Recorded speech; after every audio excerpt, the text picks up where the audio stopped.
हरे कृष्णा। हे अर्जुन, यद्यपि भक्तगण इन दोनों मार्गों को जानते हैं किंतु वे मोहग्रस्त नहीं होते, अतः तुम मेरी भक्ति में सदैव स्थिर रहो। तात्पर्य: कृष्ण अर्जुन को उपदेश दे रहे हैं कि उसे इस जगत से आत्मा के प्रयाण करने के विभिन्न मार्गों को सुनकर विचलित नहीं होना चाहिए। भगवत भक्त को इसकी चिंता नहीं होनी चाहिए कि वह स्वेच्छा से मरेगा या देववशात।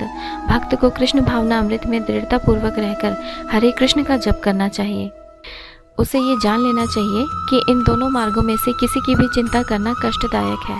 कृष्ण भावना अमृत में तल्लीन होने की सर्वोत्तम विधि यही है कि भगवान की सेवा में सदैव रत रहा जाए। इससे भगवत धाम का मार्ग स्वतः सुगम, सुनिश्चित तथा सीधा होगा। जो योग में स्थिर है वह अपनी सभी गतिविधियों में निरंतर कृष्ण भावना अमृत में रत रहता है। श्री रूप गोस्वामी का उपदेश है, मनुष्य को संसारिक कार्यों से अनासक्त रहकर कृष्ण भावना अमृत में सब कुछ करना चाहिए।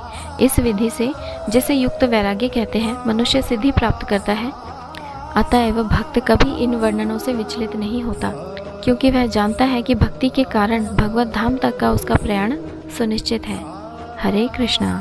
जो व्यक्ति भक्ति मार्ग स्वीकार करता है वह वेदाध्ययन, तपस्या, दान, दार्शनिक तथा सकाम कर्म करने से प्राप्त होने वाले फलों से वंचित नहीं होता। वह मात्र भक्ति संपन्न करके इन समस्त फलों की प्राप्ति करता है और अंत में परम नित्य धाम को प्राप्त होता है। तात्पर्य: यह श्लोक 7वें तथा 8वें अध्यायों का उपसंहार है, जिनमें कृष्ण भावना अमृत तथा भक्ति का विशेष वर्णन है। मनुष्य को अपने गुरु के निर्देशन में वेदाध्ययन करना होता है, उन्हीं के आश्रम में रहते हुए तपस्या करनी होती है। ब्रह्मचारी को गुरु के घर में एक दास की भांति रहना पड़ता है और द्वार द्वार भिक्षा मांगकर गुरु के पास लाना होता है। उसे गुरु के आदेश पर ही भोजन करना होता है, और यदि किसी दिन गुरु शिष्य को भोजन करने के लिए बुलाना भूल जाए तो शिष्य को उपवास करना होता है। ब्रह्मचर्य पालन के ये कुछ वैदिक नियम हैं। अपने गुरु के आश्रम में जब छात्र 5 से 20 वर्ष तक वेदों का अध्ययन कर लेता है तो वह परम चरित्रवान बन जाता है। वेदों का अध्ययन मनोधर्मियों के मनोरंजन के लिए नहीं, अपितु चरित्र निर्माण के लिए है। इस प्रशिक्षण के बाद ब्रह्मचारी को गृहस्थ जीवन में प्रवेश करके विवाह करने की अनुमति दी जाती है। गृहस्थ के रूप में उसे अनेक यज्ञ करने होते हैं जिससे वह आगे उन्नति कर सके। उसे देश, काल तथा पात्र के अनुसार तथा सात्विक, राजसिक तथा तामसिक दान में अंतर करते हुए दान देना होता है, जैसा कि भगवत गीता में वर्णित है।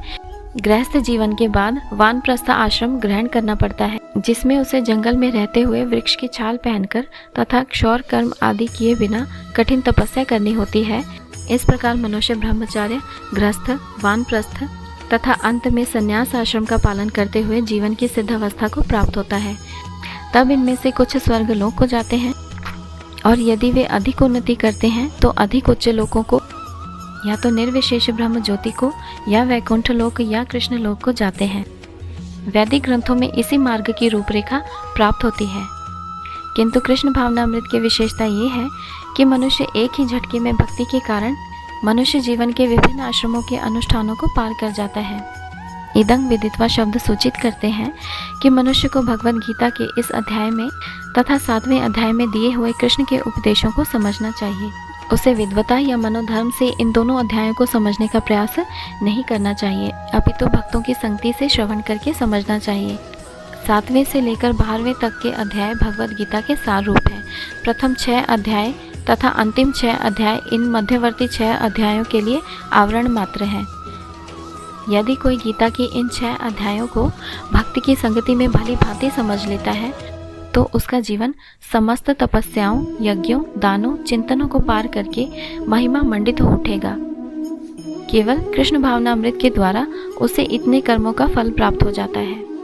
जिसे भगवत गीता में तनिक भी श्रद्धा नहीं है उसे किसी भक्त से भगवत गीता समझनी चाहिए, क्योंकि 4थे अध्याय के प्रारंभ में ही कहा गया है कि केवल भक्तगण ही गीता को समझ सकते हैं, अन्य कोई भी भगवत गीता के अभिप्राय को नहीं समझ सकता। अतः मनुष्य को चाहिए कि वह किसी भक्त से भगवत गीता पढ़े, मनोधर्मियों से नहीं। यह श्रद्धा का सूचक है।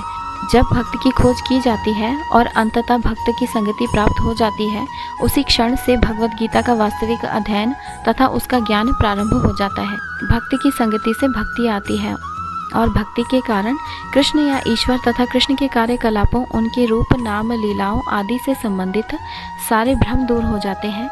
इसी प्रकार भ्रमों के दूर हो जाने पर वह अपने अध्ययन में स्थिर हो जाता है। तब उसे भगवद गीता के अध्ययन में रस आने लगता है और कृष्ण भावना भावित होने की अनुभूति होने लगती है। आगे बढ़ने पर वह कृष्ण के प्रेम में पूर्णतः अनुरक्त हो जाता है। ये जीवन की सर्वोच्च सिद्धावस्था है, जिससे भक्त कृष्ण के धाम गोलोक वृंदावन को प्राप्त होता है, जहाँ वह नित्य सुखी रहता है। इस प्रकार श्रीमद् भागवत गीता के 8वें अध्याय भगवत प्राप्ति का भक्ति वेदांत तात्पर्य पूर्ण हुआ। हरे कृष्णा।